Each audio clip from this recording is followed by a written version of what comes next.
Alex holds a biology degree from UT Austin with a certification from the Environmental Bridging Disciplines program. During her undergraduate work, she had the opportunity to travel abroad to study ecological issues and conduct research. Last year, she joined the drinking water protection team at TCEQ to help with the complexities of data management for the new groundwater rule. Alex, I'm ready to take notes, so tell us what we need to know. Thank you, Mike, for that wonderful introduction. I'm here today to speak about reporting, record keeping, and compliance as it pertains to the groundwater rule. As a brief overview, I will start with reporting requirements for public water systems. Then I will move on to record keeping requirements for public water systems and for the TCEQ. And I will end my presentation with compliance issues, which will basically be a summary of violations. To start off, we have reporting requirements for public water systems. The first reporting requirement is that public water systems must notify the TCEQ if the system fails to maintain or meet 4-log treatment of viruses by the next day. This basically means that if a public water system drops below the minimum specified residual, they have to tell the TCEQ within 24 hours. The next reporting requirement for public water systems is that they must notify the TCEQ within 30 days of any corrective action completion. So if the TCEQ mandates a corrective action for a public water system, that water system has to tell the TCEQ within 30 days of that corrective action's completion. Now we move on to record-keeping requirements. And these are record-keeping requirements for public water systems. As a side note, I wanted to let you know that I divided up these slides into 3-year, 5-year, and 10-year record retention times. Now,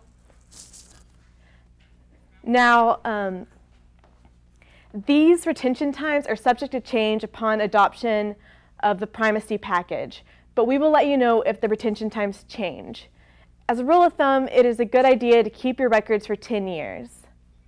It's also important to note that the retention times are the only things that are going to change. So the records that I'm going over are going to have to be kept no matter what. So I will start off with 3-year record retention times. First, it is important to keep your public notice documentation, your records of TCEQ specified minimum residual disinfectant concentration, and records of lowest daily residual with the date and duration of the failure to meet the specified minimum. And this is specific to chemical disinfection. Now, with this last bullet that I mentioned, this includes notifying the TCEQ within 24 hours of falling below the minimum specified residual and keeping that notification that you gave the TCEQ on file. Moving on to 5-year record retention times. The first one is the invalidation of records of fecal indicator positive samples results. Next, we have documentation of the notification to supply regarding distribution coliform positives. More 5-year record retentions are the documentation of compliance with state-approved corrective action plans, schedules required to be completed by groundwater systems that must take corrective actions. Records of compliance for membrane filtration also need to be kept for 5 years, as do CT studies if applicable.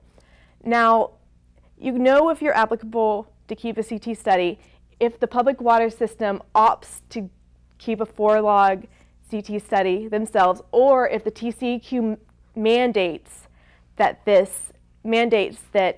a CT study has to be kept as a corrective action. Now moving on to 10-year record retention. The first one is documentation of corrective actions. Next, you must keep the groundwater monthly operating reports for 10 years. And these must be kept on site for 10 years, just in case a field operator goes out there and needs to check on them. Now we move on to record keeping for the TCEQ. Now, these records are very important to the TCEQ. They are our priority records, and they can be audited by the EPA. So it's very important that we have them and that you, the public water systems, get in those records to us so we can have them on file. Now, going through the records that the TCEQ is required to keep, we have the notices of significant deficiencies, corrective action plans, schedules, approvals, and interim measures, notice of corrected significant deficiency, and documentation of TCEQ's determination that the groundwater system had a significant distribution deficiency. Still other records are invalidations of source samples results, triggered source water monitoring plan approvals, and notice for minimum concentration residuals. Notice for minimum residual concentration required. And now we move on to the fun stuff, a summary of violations that you can get under the groundwater rule. First, we have fecal indicator-related violations. The first one is a failure to monitor for a fecal indicator at the source after a distribution positive. Next, we have if the purchaser of groundwater from the wholesaler fails to notify the provider that a positive distribution sample was obtained. And finally, the last violation for fecal indicator-related violations is that the provider fails to collect the source sample for a fecal indicator after the purchaser reports a positive in their distribution system. Moving on to source-related violations. The first one is a failure to sample all sources providing water to a distribution system after a distribution positive has occurred in that system. Next, the next one is failure to collect triggered source samples at the representative sources approved by the TCEQ. Moving on to more source-related violations. A violation can be issued if the provider fails to test the source because they intend to seek an invalidation of the distribution positive, but the invalidation isn't granted.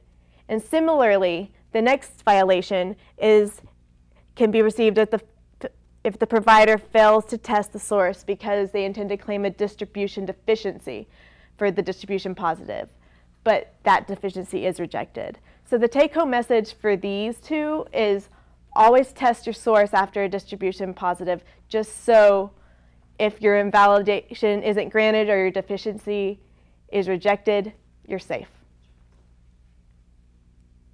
And the final source-related violation is if a wholesaler of groundwater gets a fecal positive at the source but fails to inform its purchasers within 24 hours. This also applies to non-wholesalers not informing their customers within 24 hours of a fecal positive at the source. And now to the final set of violations that you can get. And these relate to notification and corrective actions. The first one is the failure to notify the TCEQ of fecal positive at the source within 24 hours. Also, a violation may be issued if the water system fails to do corrective action. And finally, a violation may be issued if the water system is not in complete compliance with corrective action plan and schedule within 120 days of written notice. And that concludes my presentation. Thank you so much for your time.